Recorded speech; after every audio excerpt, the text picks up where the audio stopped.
Bonjour à tous et bienvenue dans ce nouvel épisode dans lequel je vais vous partager ma vision sur la bourse et l'économie pour l'année 2024. C'est d'ailleurs une vidéo que je fais certes pour la communauté, mais aussi pour moi-même afin de définir ma feuille de route et d'investissement. On va commencer la vidéo en regardant l'état des marchés fin 2023 et juste avant ça, je tiens à vous faire un petit rappel, à savoir que j'investis sur le long terme et l'économie influence peu ma stratégie d'investissement dans le sens que je ne vais pas m'amuser à trader le marché, à tout vendre et faire des paris sur la hausse ou la baisse de la bourse. Par contre, clairement, ça a des impacts sur les entreprises que j'achète, la répartition de mon patrimoine, comme par exemple l'achat d'immobilier que je suis en train de faire, vu qu'on est dans un marché qui est très difficile pour les vendeurs et qui peut être bénéfique aux acheteurs. Il y a des bonnes affaires en immobilier en ce moment, ou par exemple aussi le fait qu'on a beaucoup acheté sur la chaîne YouTube, et je sais que vous êtes beaucoup dans la communauté à avoir acheté la baisse en 2023. Et évidemment, je tiens aussi à le dire, je ne donne aucun conseil, soyez responsable, je vous partage juste ce que je fais. Donc clairement, on vient de passer une année 2022 et 2023 assez intense en bourse.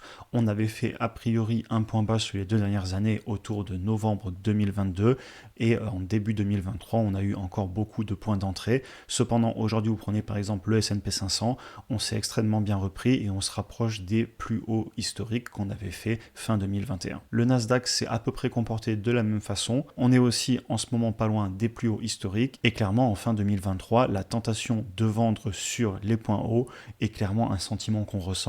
J'ai vu pas mal de personnes en parler, encore un nouveau crash qui arriverait en 2024, etc. Et c'est un petit peu ce dont je voudrais parler dans cette vidéo, comment je vois l'année 2024 en bourse et l'économie, à mon avis.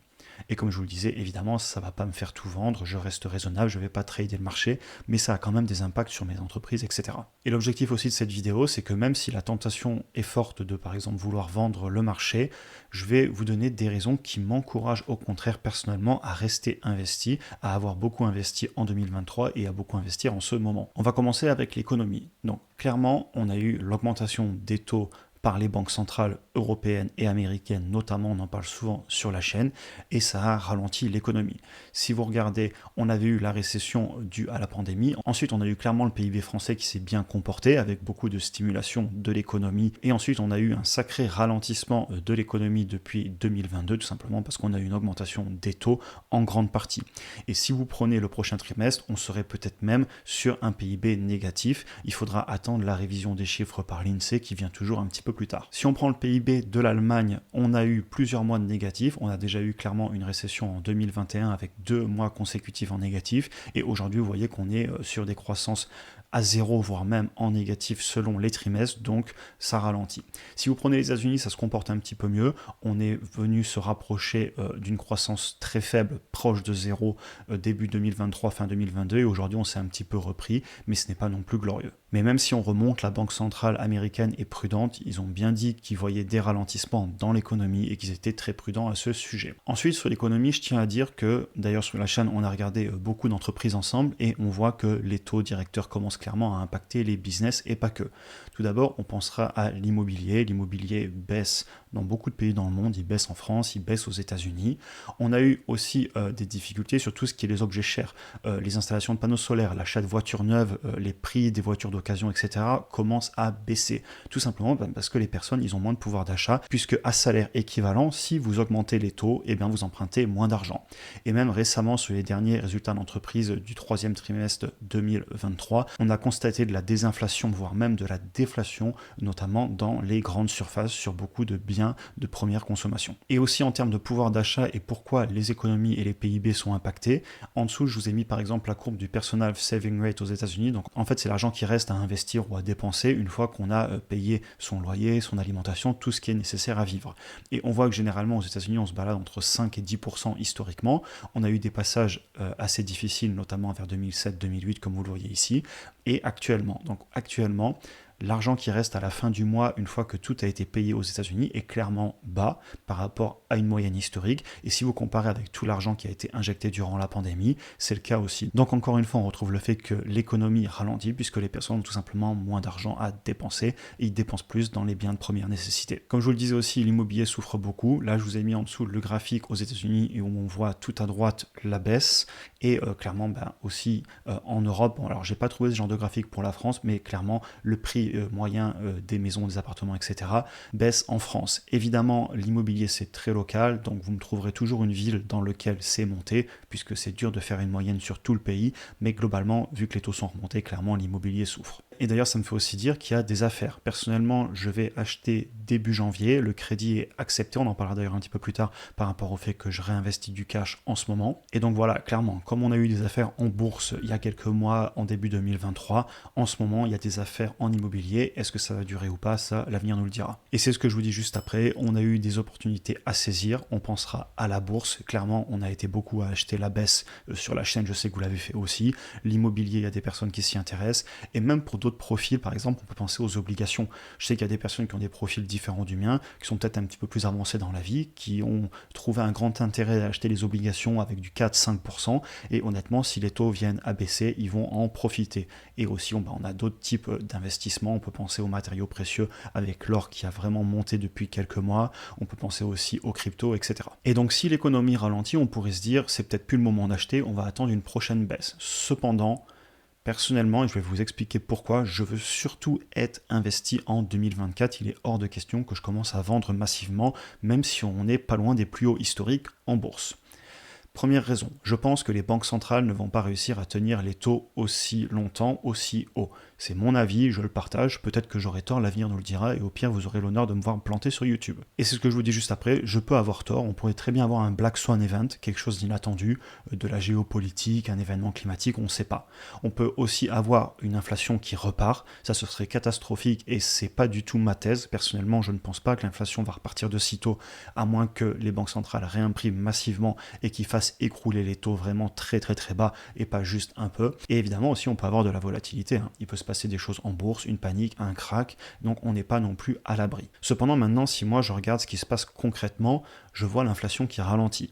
C'est le cas en Europe, c'est encore plus le cas aux États-Unis. Vous voyez ici, sur les 5 dernières années, la grosse hausse qu'on a eue sur l'inflation aux États-Unis qui a eu lieu début 2022 où on a touché les plus hauts. Et aujourd'hui, on est en train de revenir sur des niveaux sous les 4%. Et vous voyez qu'on se rapproche, ou en tout cas que la tendance est de se rapprocher vers les 2%.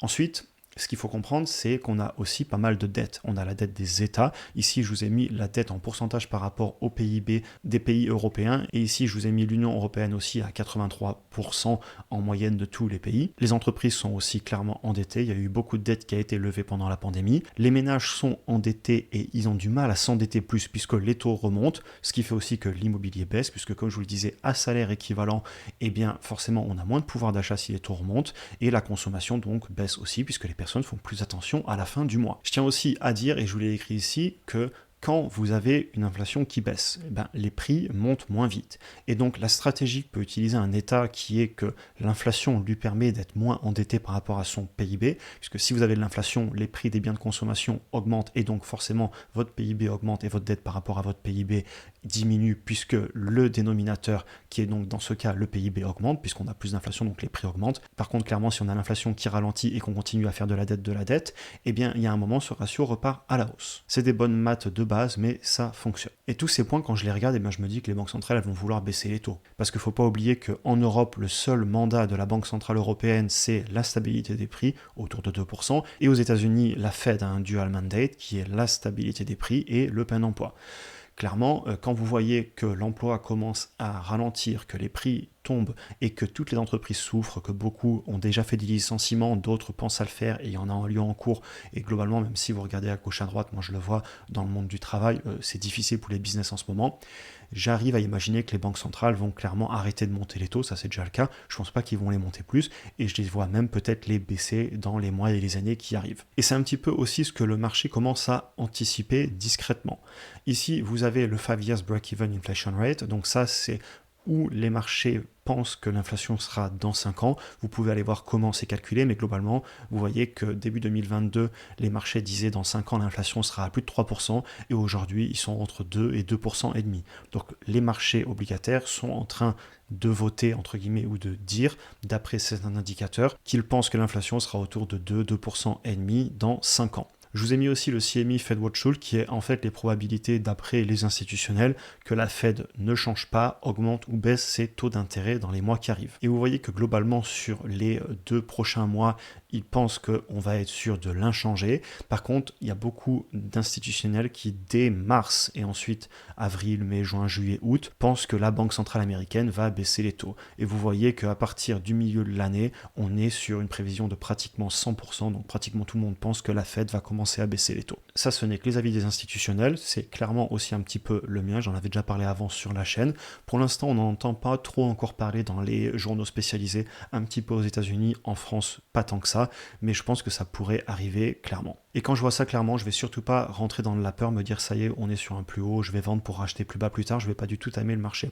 Clairement, ça peut repartir vite l'année prochaine, on sait pas. Je pense à certaines entreprises qui ont souffert, qui souffrent à cause des taux, eh bien elles pourraient repartir, ça on verra.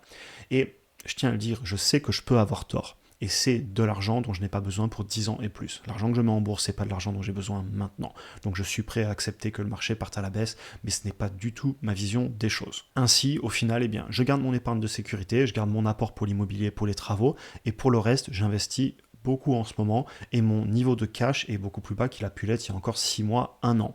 Déjà il y a 1 an il était assez bas si vous vous rappelez en début 2023. Ensuite j'ai accumulé pas mal de cash parce que cet été j'en parlais beaucoup, j'étais en recherche immobilier donc j'avais besoin de beaucoup de cash pour justement verrouiller mon crédit au niveau de la banque, avoir un bon dossier, montrer que j'avais de l'épargne et là depuis que mon crédit est validé, mon épargne est en train de baisser fortement, j'ai beaucoup acheté la baisse sur les actions, sur pas mal d'investissements. Je continue donc à acheter et je vais être patient et je veux être exposé quand ça va repartir. Ce sera peut-être qu'en 2025, peut-être qu'il va falloir 1 an et demi, je ne sais pas. Par contre, je pense que ça repartira et sur le long terme, clairement, je suis haussier sur les marchés boursiers puisque historiquement, c'est ce qui s'est passé. Évidemment, la performance passée ne garantit pas la performance future, mais il y a un moment, je suis quelqu'un de foncièrement positif et je pense que les entreprises vont continuer à innover, que l'humanité va continuer à innover et que donc la bourse continuera son petit bonhomme de chemin à la hausse. Je voulais finir la vidéo sur un point important.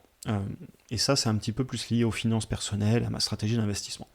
Une fois que, personnellement, j'ai mon profil d'investisseur qui est en place, donc j'ai mon âge, mes revenus, ma capacité d'épargne, etc. Et je connais ma capacité à prendre des risques, ça fait des années que j'investis, et je sais que voilà, si on a une grosse baisse, j'arriverai à tenir les positions que je considère de bonne qualité. Les entreprises sur lesquelles je me suis trompé, j'accepterai aussi de les couper et j'apprendrai de mes erreurs. Donc je commence à connaître mon profil d'investisseur, que je fais évoluer, évidemment on fait tous des erreurs et je continue à progresser, mais donc voilà, ça c'est verrouillé. Ensuite, j'ai mon budget pour profiter, etc.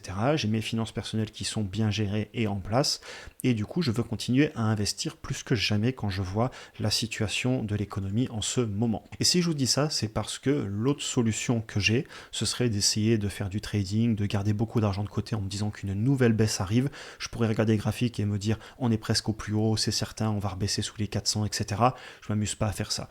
Et je vous avais fait une vidéo qui est ancienne, vous voyez, elle est de février 2022, j'avais même pas la caméra encore à l'époque. Cependant, je vous invite quand même à aller la voir parce que, alors, je parle du DCA, mais de façon générale, je parle surtout du concept d'investir tous les mois, parce que cet argent, personnellement, et je me connais à ce sujet, il pourrait me brûler les mains. C'est-à-dire que si je garde des dizaines de milliers d'euros sur le compte, comme d'ailleurs je l'ai fait pour l'immobilier, clairement je sens la tentation énorme de me faire plaisir, de m'acheter des beaux objets, etc.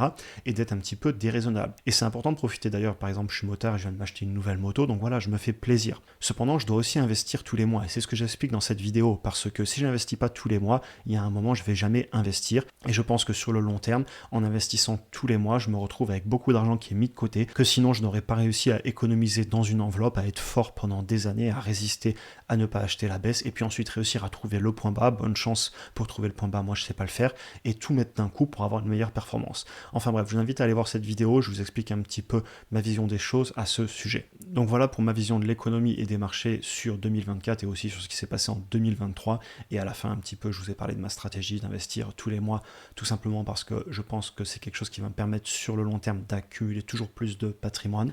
N'hésitez pas d'ailleurs à me dire ce que vous en pensez en commentaire de cette stratégie, de cette vision aussi de l'économie. Je serais vraiment intéressé d'avoir votre avis. Sur ce, on en a fini pour aujourd'hui. J'espère que la vidéo vous a intéressé. Comme d'habitude, si vous souhaitez en apprendre plus sur l'investissement en bourse ou revoir les fondamentaux de l'investissement sur le long terme et ma vision des choses, vous avez en description un lien vers les cours vidéo offerts que j'avais fait sur les bases pour commencer à investir en bourse. Vous pouvez aussi cliquer ici pour regarder une autre vidéo. Si vous avez apprécié cet épisode, n'hésitez pas à vous abonner, liker, partager et passer sur Instagram. J'y fais du contenu différent. Sur ce, je vous souhaite une excellente journée et à très bientôt pour une prochaine vidéo.